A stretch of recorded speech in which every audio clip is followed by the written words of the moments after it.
వన్డేలో అంతరించిపోతున్న వేళ వీరిద్దరూ మరోసారి 50 ఓవర్ల ఫార్మాట్కు ఊపిరిపోశారు. రోకో జోడీ జట్టులో ఉండడంతో ప్రపంచ క్రికెట్ దేశాలు టీమిండియాతో టీ20 సిరీస్ కంటే వన్డే సిరీస్ ఆడడానికి ఆసక్తి చూపించడం విశేషం. విరాట్ కోహ్లీ, రోహిత్ శర్మ వన్డే ఫార్మాట్లో మాత్రమే ఆడుతుండడం ఇందుకు ప్రధాన కారణం. 2027 వన్డే వరల్డ్ కప్ తర్వాత వీరిద్దరూ క్రికెట్లో కొనసాగడం కష్టమే. దీంతో వీరున్నప్పుడే వీరి క్రేజ్ను కొన్ని దేశాల క్రికెట్ బోర్డులు వాడుకోవాలని చూస్తున్నాయి. రోహిత్ శర్మ, విరాట్ కోహ్లీ వన్డేల్లో కొనసాగుతున్న కారణంగానే ఇంకా 50 ఓవర్ల ఫార్మాట్కు ఆదరణ లభిస్తున్న మాట వాస్తవం.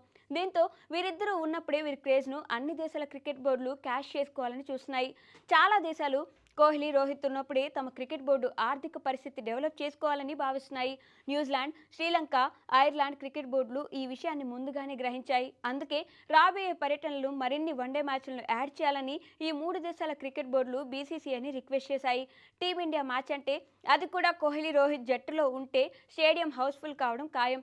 రోకో జోడీ ప్రస్తుతం వన్డేలు మాత్రమే ఆడుతుండటంతో 2027 వన్డే వరల్డ్ కప్కు సంవత్సరం సమయం ఉంది. దీంతో ఇప్పుడు అన్ని జట్లు ఇండియాతో వన్డే సిరీస్కు ఏర్పాట్లు చేసుకోవడంతో పాటు ఆల్రెడీ స్కెడ్యూల్ ప్రకారం ఉన్న వన్డేలను పెంచే ప్రయత్నాలు చేస్తున్నారు. టీమిండియా స్కెడ్యూల్ ప్రకారం ఐపీఎల్ తర్వాత జూన్లో ఆఫ్ఘనిస్తాన్తో 3 వన్డేల సిరీస్ ఆడనుంది. ఆ తర్వాత జూలైలో ఇంగ్లాండ్తో 3 మ్యాచ్ల వన్డే సిరీస్ జరుగుతుంది. ఇక ఆగస్టులో ఐర్లాండ్తో 3 టీ20 మ్యాచ్ల సిరీస్ ఆడాల్సి ఉంది. ఈ సిరీస్ కోసం ఐర్లాండ్ బీసీసీఐ స్కెడ్యూల్ను ఖరారు చేయడానికి చర్చలు జరుపుతున్నాయి. ఈ సిరీస్ సౌతాంప్టన్ లేదా ఐర్లాండ్ లో జరగవచ్చు. అయితే ఇక్కడ అసలు విషయం ఏంటంటే ఐర్లాండ్ క్రికెట్ ఇప్పుడు టీ20ల స్థానంలో వన్డే సిరీస్ కోసం ఒత్తిడి చేస్తుంది. బీసీసీఐ ఇంకా ఈ డిమాండ్ ను అంగీకరించలేదు. వన్డే సిరీస్ అయితే కోహ్లీ, రోహిత్లు ఉంటారు. దీంతో తమ దేశం ఆర్థికంగా కొంచెం కోలుకుంటుందని ఐర్లాండ్ భావించింది. ఆగస్టులో టీమిండియా 2 మ్యాచ్ల టీ20 సిరీస్ కోసం శ్రీలంకలో అడుగు పెడుతుంది. దిత్వా తుఫాన్ వల్ల స్కెడ్యూల్లో ఈ సిరీస్ లేకపోయినా లంక క్రికెట్ బోర్డు రిక్వెస్ట్ చేయడంతో బీసీసీఐ ఒప్పుకుంది. అయితే ఇంకా ఈ స్కెడ్యూల్ ఖరారు కాకుండానే ఇప్పుడు లంక క్రికెట్ బోర్డు వన్డే సిరీస్ కోసం ఏర్పాట్లు చేస్తుంది. 3 వన్డేలు నిర్వహించాలని బీసీసీఐని రిక్వెస్ట్ చేస్తూ ఒత్తిడికి గురి చేస్తుంది.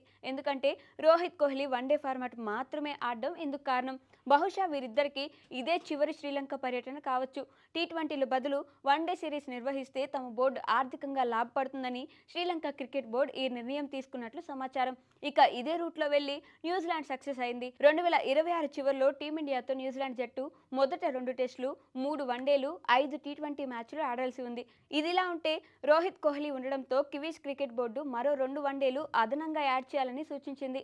2027లో వన్డే సిరీస్ కూడా ఉండడంతో బీసీసీఐ 5 వన్డేల సిరీస్కు గ్రీన్ సిగ్నల్ ఇచ్చింది.